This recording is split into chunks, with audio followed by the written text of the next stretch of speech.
निर्मल जन मन सोहि मोहि पावा, मोहि कपट छल छिद्र न भावा।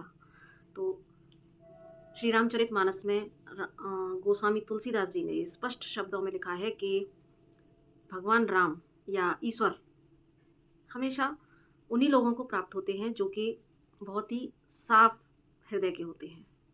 कह सकते हैं कि प्योरिटी में ईश्वर है। अब हम सभी बोलेंगे कि भाई हमारे अंदर तो कोई कपट नहीं है, हम तो एकदम से किसी का कभी बुरा नहीं चाहते। लेकिन हमारी आत्मा जानती है कि हम कितने प्योर हैं। हम अपनी आत्मा से झूठ नहीं बोल सकते। जब भी हम भक्ति पथ पर आगे बढ़ते हैं तो हमारे अंदर भी एक छटपटाहट होती है। कई बार हम बहुत छटपटाते हैं। हम ईश्वर की अनुभूति करना चाहते हैं, ईश्वर का साक्षात्कार करना चाहते हैं, उसका दर्शन करना चाहते हैं। और कई बार हमें शिकायत होती है ईश्वर से कि भाई हम इतनी पूजा करते हैं प्रभु आपकी, लेकिन आप हमें कभी दर्शन नहीं देते हो, कभी आपकी अनुभूति क्यों नहीं हमको होती है, क्यों हमको कुछ एक्सपीरियंसेस नहीं होते। जो कि कुछ लोग साधना पथ पर आगे बढ़ते हैं तो अपने अपने एक्सपीरियंस बताते हैं, तो हमें क्यों नहीं होते ऐसे अनुभव। तो यहाँ पर विचार करने योग्य बात यह है कि क्या हम उतने प्योर हुए हैं। कितनी सारी लेयर्स तो हमने अपने मन पर चढ़ा रखी हैं। अपने हृदय में जब हम झांक कर देखें तो हमारे परिवारीजन, हमारे मित्र, हमारे संबंधी, हमारा काम, हमारे जीवन के बड़े बड़े लक्ष्य, पैसा, ये सब कितनी सारी भीड़ हमारे हृदय के अंदर है।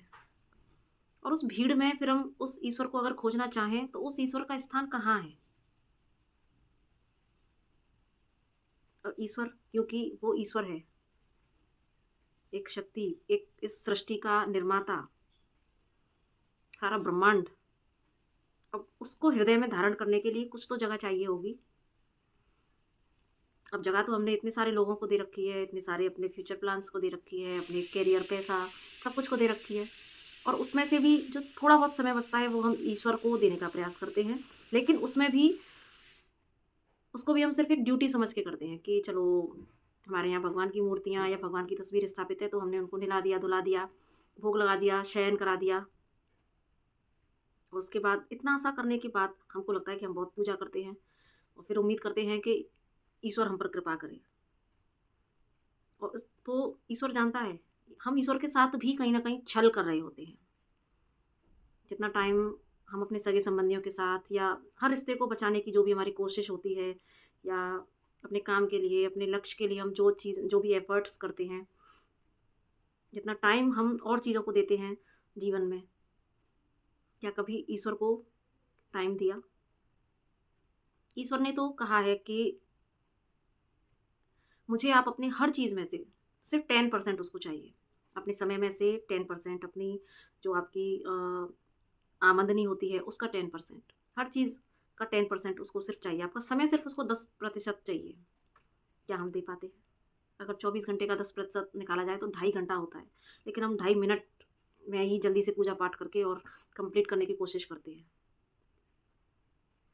या कभी हम ईश्वर से बात करते हैं, उसको अपना मित्र बनाकर, उसको अपना भाई, अपना सखा, अपना जो भी भाव हमारे अंदर आता है, कितना टाइम हम उसको देते हैं, कितना टाइम हम उससे बात करते हैं।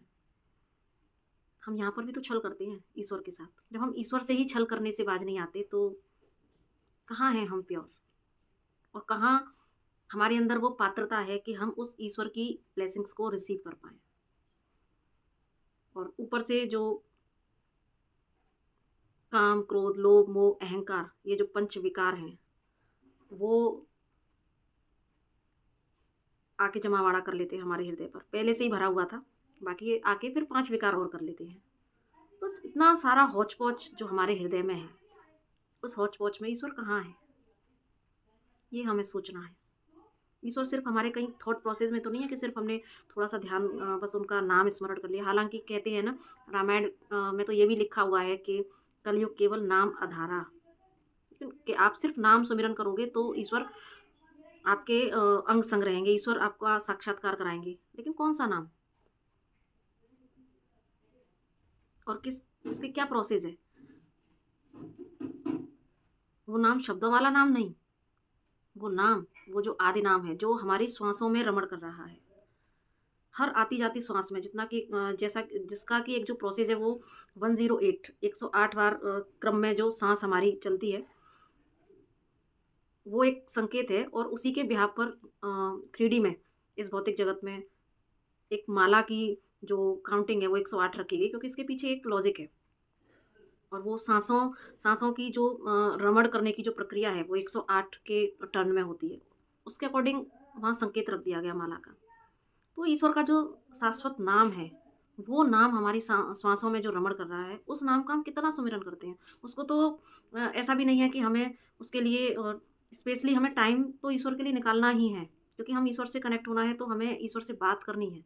उसको अपना सखा, अपना मित्र सब कुछ बनाना है सबसे पहले। लेकिन जब हम उस आदि नाम को अपनी श्वासों में जब जो रमण कर रहा है, उससे जब हम कनेक्ट होते हैं, अपनी श्वासों से जब हम कनेक्ट होते हैं, तो वो नाम की प्रोसेस असल में तब चल रही होती है हमारे अंदर। और फिर जब आप कुछ 24 घंटे में से कुछ समय सिर्फ बैठ के उस ईश्वर से वार्तालाप करते हैं, तब आप धीरे-धीरे आपकी शैडोज़ आपके सामने आती हैं। कुछ ऐसे ट्रिगर्स आपको मिलते हैं जिनके माध्यम से ईश्वर आपको बता रहा होता है कि यहाँ आपको अपने ऊपर काम करना है।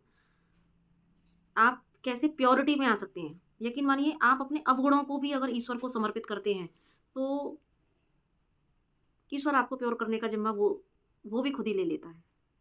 फिर आपको उस पर भी काम नहीं करना। ईश्वर जानता है इसकी कौन-सी रग है जहाँ पर मुझे वार करना है और कहाँ पर मुझे कैसे इसको, क्योंकि जब वो वार करता है तो वहाँ सँभालता भी है अंदर से।